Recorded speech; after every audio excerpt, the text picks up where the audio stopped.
what is psychic and how does it work? Hello, my name is Carla. I'm a professional psychic. I have been working with the psychic realms for very, very many years, and this is my full-time profession. So let's explore. Psychic is a term that can bring up so many associations and opinions, ranging from supportive and all-embracing, all the way to disdain and absolute confusion. So how and why does it work? I'm always amazed when people tell me they don't believe in psychic phenomena and psychics because they're scientifically minded. And while absolutely everyone has the right to believe whatever it is that they want, I just don't accept the scientific narrative as an excuse. Because quantum physics. And as a human being, I have a hunger and a thirst for knowledge and an absolute obsession with science.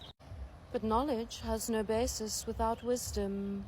And I love evidence-based claims and I love academia, but it's certainly lacking in some areas. And anyway, because of my love of academia, it has surprised even me that I have followed this calling as a psychic and spiritual teacher. Despite knowing that I was a psychic from a very young age, I always preferred to keep this secret and to work within the more respectable realms of book knowledge. Yet I find that the deeper I look, the more evidence I find for the case of psychic phenomena.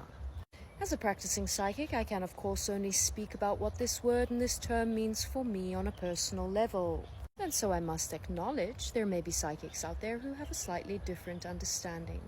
And theirs, of course, would also be valid. And this is the nature of labeling things. Our labels might not match up, our definitions may not say exactly the same thing, but at the end of the day, we are looking at the same thing.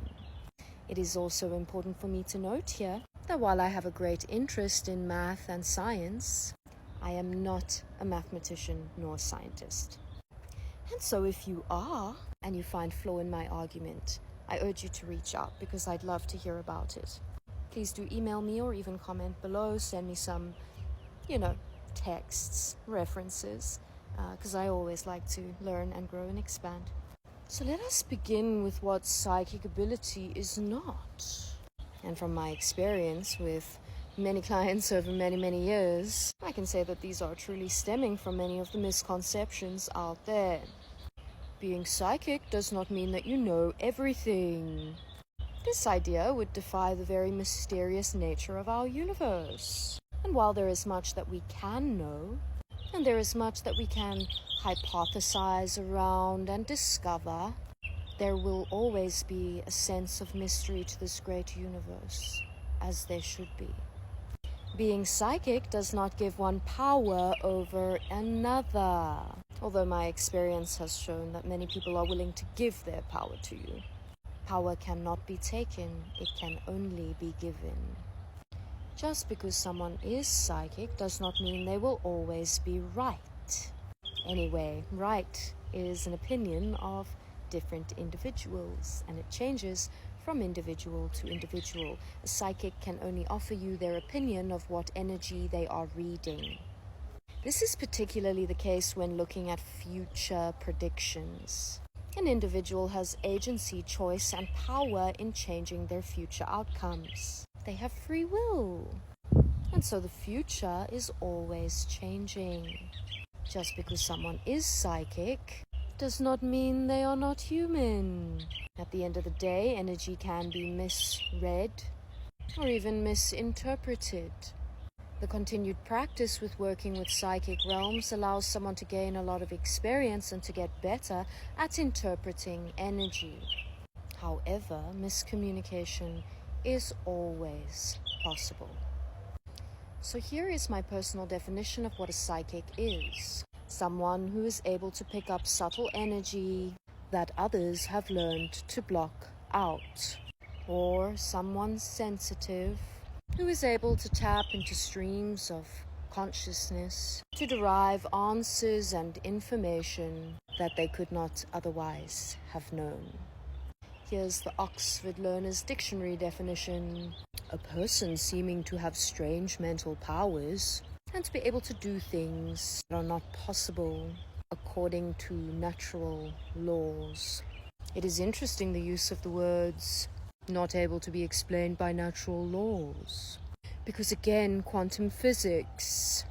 Furthermore, Oxford Dictionaries links the root of the word psychic with the Greek word, excuse my pronunciation, 𝐒𝐇𝐀, meaning breath, soul, and life. Now, as a yoga teacher, of course, I appreciate this connection, because in yogic philosophy, shout out India, the breath is linked with life force and spirit and God. For me, being psychic is completely natural, and I believe we can all access these gifts, and that really many of us have just learned to shut it off. It is as natural as breathing. And this is why I offer training in psychic opening. Reach out if you're interested. Now, a skeptical might link the word psychic with words such as psychotic, deluded, or scammer. And this is certainly part of the reason why I was so afraid to come out of that psychic closet. The academic archetype within me had always pulled faces at this part of myself. But I had to get to a point where I could no longer deny its potency, its power, and its connection with science. And so I surrender to it. For me, the experiments of quantum physics can make this all more believable, if of course you can grasp it. Many logically based Newtonian thinkers, however, may battle to accept the theories and the concepts and the experiments of quantum physics. Not because they can't understand it, but because it defies their very logical based thinking.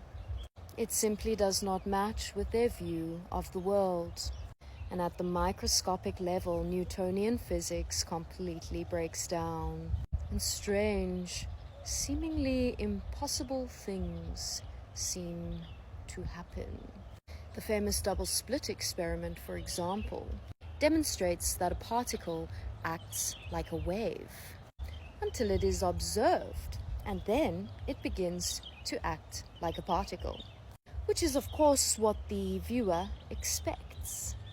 And so the energy of the observer and the very fact that the observation is happening affects the outcomes of the experiment. Well, of course it does. And I would suggest that it's the very belief system of the observer that shifts the way the particle behaves. And for me, this illustrates the magical axiom, as above, so below, that the universe around us is but a mirror reflecting our beliefs, what we're focusing on, our intentions. And for the most part, this is happening on default setting. And because I believe that I can receive information from thin air, I can. It's astounding, and it works every time. I believe that all the information is available right here and now, all the time. Because it is. I mean, think about the magic of the imprint of DNA. We can read so much information from just a tiny little speck of your cell. So let's look at the mechanism of how this belief function works. So we have certain bodily-based senses: sight, smell, taste, touch, hearing. And our brains take those sensory inputs and filter them through our belief systems, and then create some kind of illusion, some holographic image based on all of that input data, and creates what we perceive to be reality. And no one can argue with this. And we know that these sensory organs are rather limited. We know there is a spectrum of light we cannot see, a spectrum of sound we cannot hear. Take gamma rays, X-rays, ultraviolet, infrared, or the sound of a dog whistle. There's a lot out there that we simply cannot filter through our views or illusions of the world. It is logical, therefore, to presume that what we perceive is not reality, but is an illusion. Watch out for part 2 so we can finish this thought stream. And if you want to tap into your own psychic gifts, do check our link in bio.